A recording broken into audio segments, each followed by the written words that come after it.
Alright, so the last video of this series is to teach your dog the first steps in, or your sensory impaired dog, the first steps in loose leash walking. Now, loose leash walking skills can already be a little bit difficult, and they're going to be a little bit more challenging with the sensory impaired dog as well.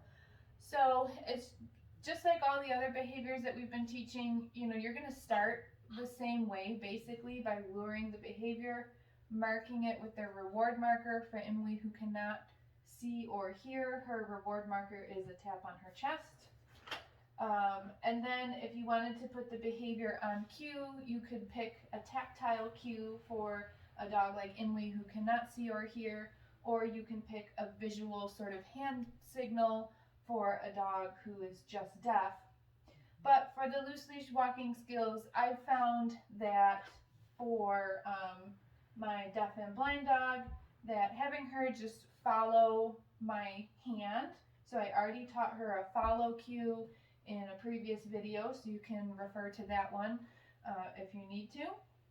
So I found that just having her sort of follow my hand and then marking when she is close to me and touching me in heel position has been the best for her. Now, I'm sure that there's probably lots of different ways that you could teach leash skills to a sensory impaired dog, but this is what's worked best for the two of us. All right, so just like any other dog that I would teach in my obedience class, I'm going to start with 2 treats in my hand, my left hand, because I want Emily on my left side. You could certainly switch that if you want your dog on your right side. This isn't competition. Obedience, healing, you can walk your dog on whatever side you want. So I'm going to start with those 2 treats, and I'm going to sort of lure Emily behind me. I'm going to give her her marker, that's her tap on her chest. Then I'm going to have her turn around, and when she catches up to me here in heel position, I don't know if you can tell, but her shoulder is touching my leg. So I'm going to tap her there and feed her. So it's almost like the tactile cue of her shoulder touching my leg is what I'm marking for that second trait. Okay? So I'll show that one more time, maybe in a different position. Let me try it this way. I've got 2 cookies in my left hand because I want Emily on my left side. I'm going to lure her behind me and give her a tap there. Then with the second cookie, I'm just going to take a couple steps forward, and when she catches up to me in heel position, and you can kind of see better here that her right shoulder is touching my left leg, I'm going to mark that, and then I'm going to feed her.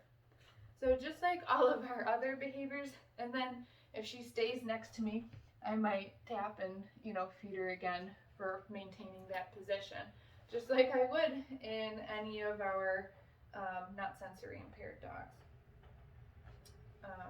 So just like all the other behaviors, we're going to repeat that with the food lure a few times in a row. I just set one on the ground in front of her so I could kind of reset her position. For a dog who could hear, I would call that reset cookie get it, which means they're allowed to chase. And we can't hear, so I just put one in front of her nose and then set it in front of her for her just to go find. So one more time with the lure. I'm going to lure her behind me, mark and feed her. Then I'm going to take a little step forward, and when her shoulder is touching my leg, I'm going to mark and feed that. I could ask her to sit in heel position, and when she does, I could mark that and feed. So Emily's cue to sit is 2 taps on her butt. That is in a previous video too. She just offered me a down, but if I asked her for a down, that would be squeezing a front foot, which was also in a previous video. So now maybe we'll try this without the lure and see if she can follow my hand with the follow cue. I'm still going to have 2 treats ready because I'm still going to mark and reward her in those positions. I'm going to have her come behind me, and I'm going to mark and feed right there. And then I'm going to have her come next to me, and when she is touching, her right shoulder is touching my leg, I'm going to mark that and feed her.